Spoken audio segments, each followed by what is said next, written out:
Let there be joy in our coming together this morning. Let there be truth heard in the words we speak and the songs we sing. Let there be help and healing for our disharmony and despair. Let there be silence for the voice within us and beyond us.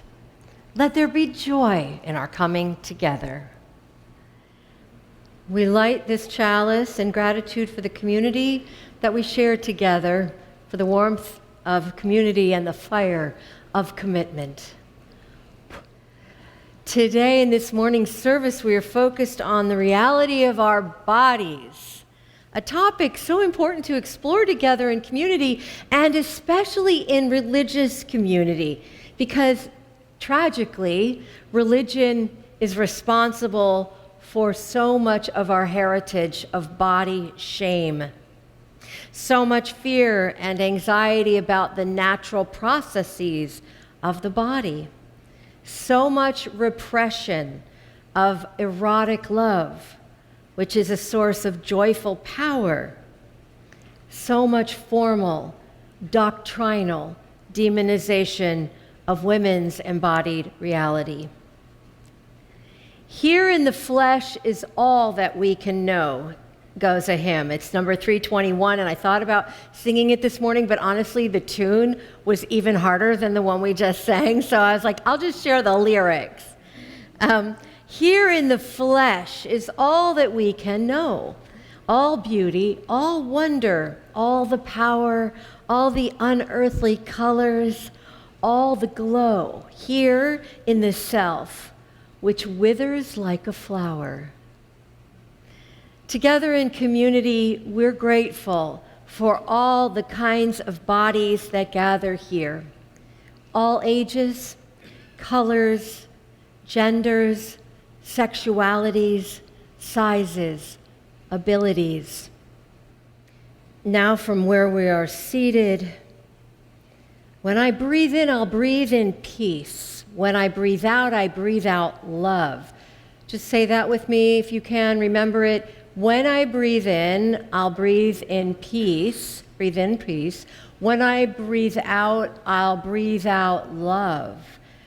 As you sing, allow to come into your mind and your awareness all of the bodies, including yours, towards which you would like to send that energy of peace and love. So we'll just sing this as a meditation.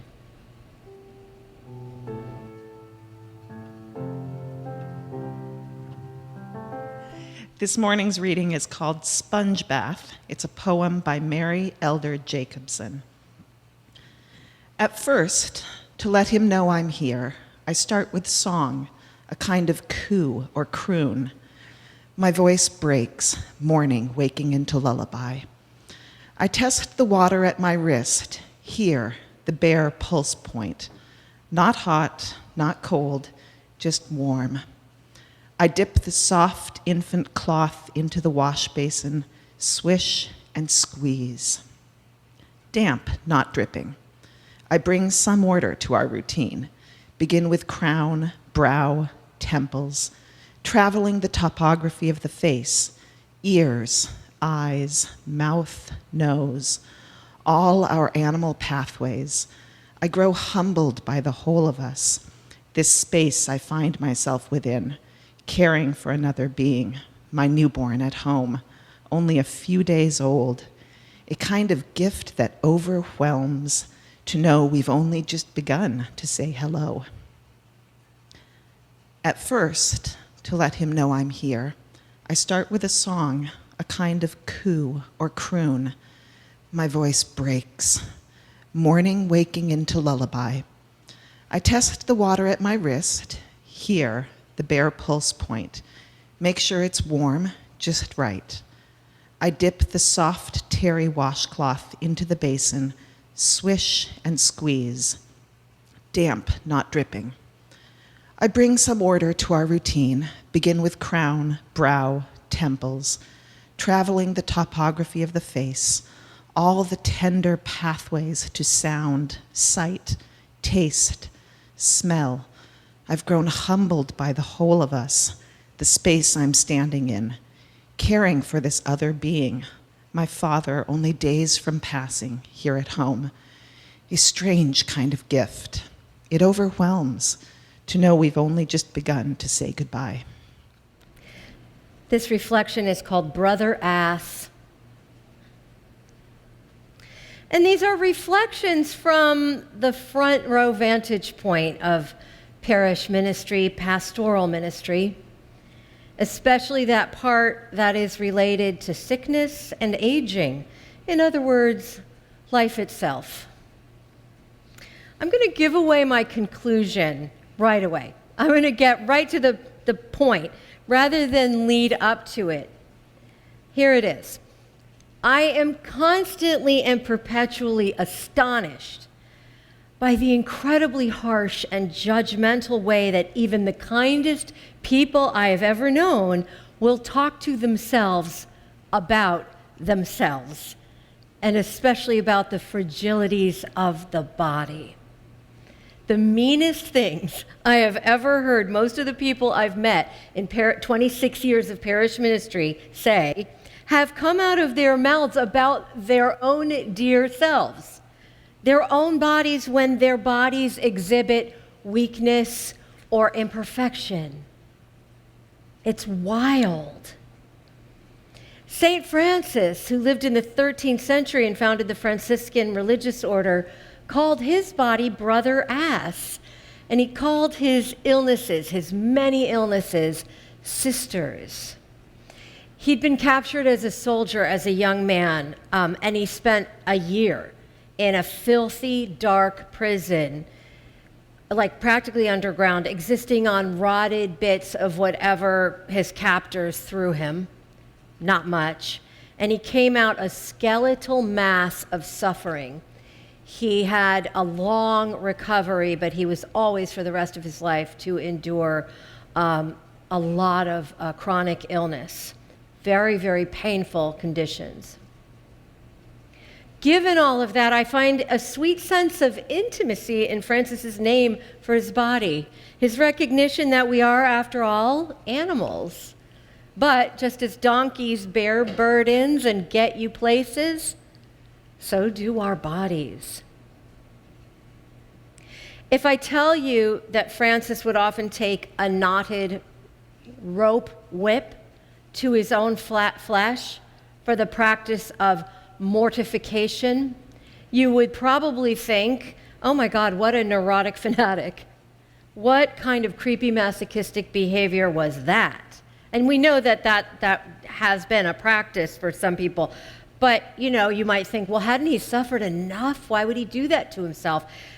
Okay, yeah, but go to the gym sometime and watch the guy who had a slice of chocolate cake grimace through a workout, a really exhausting workout after an exhausting day at work. It's the same exact instinct to punish the sinful body. It's ever the same, ever the same. What we need in order to get through this thing called life is to extend compassion to our bodies, to understand that for as long as we are in them, they need and deserve acceptance, patience, and encouragement. This is such an important emotional and spiritual preparation for the inevitable times when we're not going to be in the peak of health, when we are more vulnerable or dependent, perhaps bedridden and reliant upon the company of our minds and our thoughts. Because it only adds pain to pain if we endure those times with an attitude that we have somehow failed or lost, like losing a battle or a game. Death is not a failure. Disease is not a lost battle. These things are natural. They are inevitable. They're the reality for every living thing. If we only love ourselves when physically fabulous, and the rest of the time we berate Brother Ass, that's a profound abandonment of self, an abuse turned inward, and really so unnecessary. Do we criticize the leaves that fall in the autumn rather? Do we regard our dear old family dog who can no longer take walks and needs help going up the stairs as a failure and question whether he didn't have the right diet or exercise enough? Of course we don't. We have compassion for our animal companions that we do not have for ourselves and often those in our communities. We carry that beloved dog upstairs. And if you're like me, you put them to bed on a nice little bed that you got at LL Bean or somewhere, and it might even be monogrammed or have his name on it. Such tenderness. Who taught you to hate your body unless it looks and performs at some ideal? Where did it start? Parents, school, peers, sports, the media. God, when I was a young girl, magazines. We still read a lot of magazines back then. Instagram today, the church, gluttony, sin, death as a failure, death as, sin. I mean, wow. Your theater director, Vicki, if you could just lose 20 pounds in the next 4 weeks, you'd look better in that costume.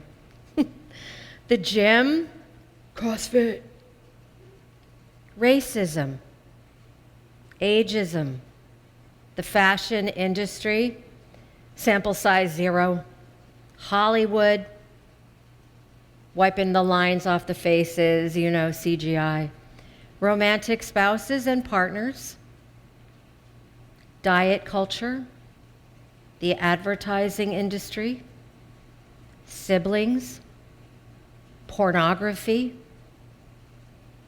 Why? Why?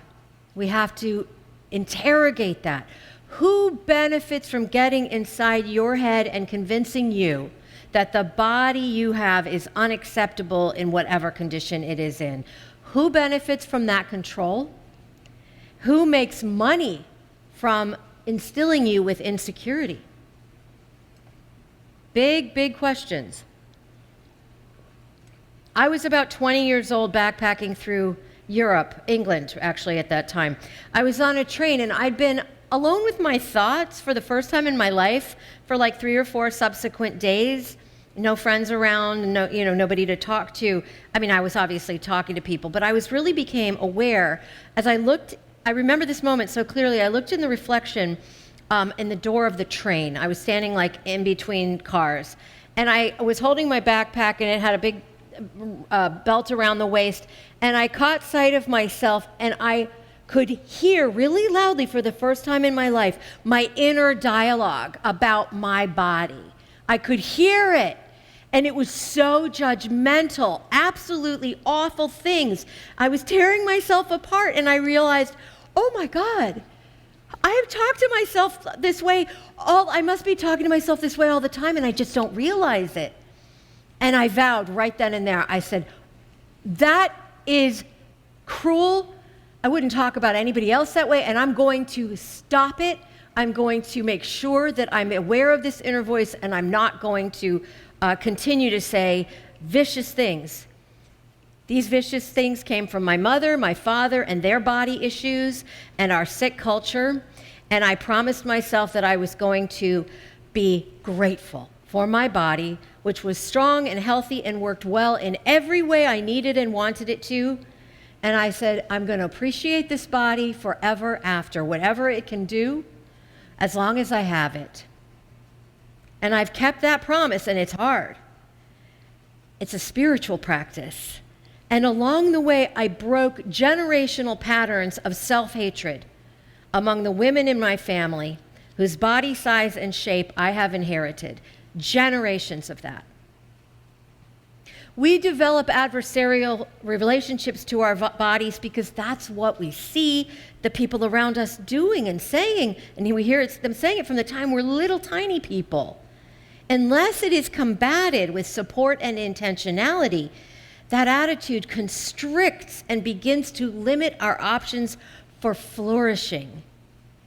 I know from watching my own mother and father my mother and her mother, particularly, my father too, obsess about the imagined faults of their own bodies, that this preoccupation acts as a prison, just like a prison like Francis was in.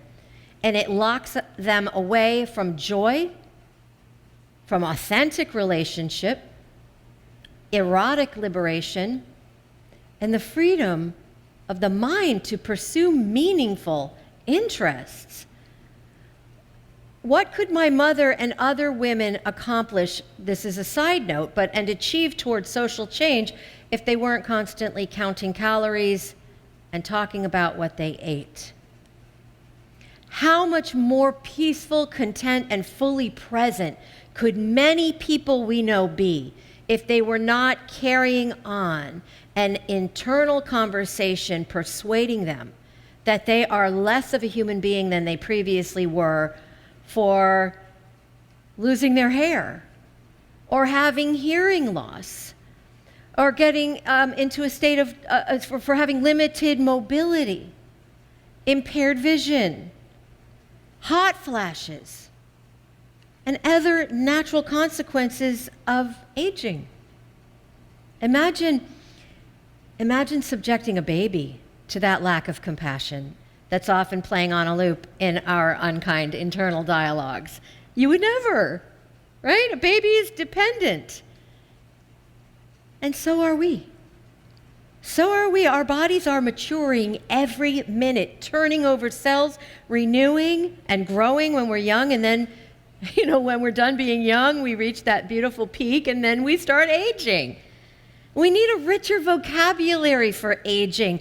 All I can think of is the words aging and maturing, and I hope you'll come up with some more. What about ripening? What about flowering? One that I really love and that I use a lot lately is achieving years. Achieving. Whatever metaphors we choose to describe the constant transformation that is life, to expect to remain stasis in the naturally changing organism that is our bodies is simply not the nature of things. It's so irrational. Interrogate it. Challenge it. When I get together with friends my age now, I notice that we tend to check in about everybody's energy level and capacity. No one agreed to this, or we didn't ever discuss this. It's just been a natural evolution for us. Is your chair comfortable? Does anyone have food sensitivities or dietary needs? If we have an activity planned, we tend to check in, like, what's a good time limit for this? Is everybody feeling up to it? And if they're not, there's no judgment. Does anybody need a hand unloading anything, from the car? What time should we have dinner? Because we no longer can assume that we're up for staying up all night until 2 in the morning like we used to. Is there someone who doesn't like to drive at night? As a friend of mine recently remarked, his night vision is, and I quote, trash. And I was so surprised. I love that he admitted that. He's like, my night vision is trash. I don't want to drive. You drive me. This isn't a checklist that we have, and it's not formal, but it's just a compassionate way of being together because we are emotionally mature people now. And I'm really grateful for that. Everybody puts on the SPF. Do you remember when we were young and we would just slather up with baby oil and we would just go bake so that we would get burned? We've had some skin cancers, We swap our reading glasses and butt cushions. Someone is lactose intolerant now. Hot flashes prompt the shedding of layers of clothes and the pulling out of hand fans among my women friends, and we laugh. We're grateful for what works and for what remains. We savor it. We are all at an age to have witnessed and been present for old age and death of loved ones. And we know how we want to keep moving forward through time, and we also know how we don't want to keep moving forward through time, because we've had some negative examples of that as well. When you hear me say week after week during prayers in this church that we must start with compassion for ourselves, this is very much one of the things I'm talking about. Our unkindness towards our bodies. If we affirm and cherish the spiritual reality that we are all one, and we are, and that all lives are sacred, and that we're part of an interdependent web of existence, and we are, we got to really work to internalize that message. Those can't be just nice phrases. We have to regularly and faithfully pull that inside to combat the nasty meanness that is so prone to arise for all the reasons that I named just a moment ago. If compassion does not begin within our body home, we will not have any to genuinely extend to others. And that's part of the pastoral presence of ministry to people who are sick, to your friends who are failing, or see that language right there? Failing. I'm gonna not use that anymore.